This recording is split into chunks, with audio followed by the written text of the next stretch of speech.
Positive Psychology, Building Resilience and Coping Skills. So in this workshop, we're going to consider a number of ideas, including what is resilience? Are you resilient? Can we measure resilience? What's the ABC model? What are common thinking traps and which ones do you fall into? And what is learned optimism? Can we learn optimism?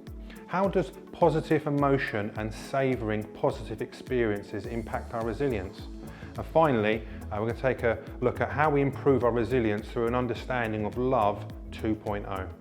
So about 10 years ago, positive psychologists Martin Seligman and Karen Rayevich and Sharon McBride wrote in The American Psychologist about a 10-day evidence-based resilience training program that they developed for the US Army.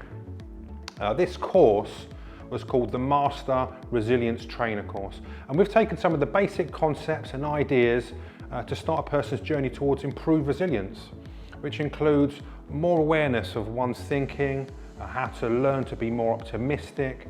We also take a look at how the savouring of positive emotions that come from the positive experiences we have in life and planning more of them in our lives can lead to a bravery that helps to broaden our horizons and build new structures in our lives.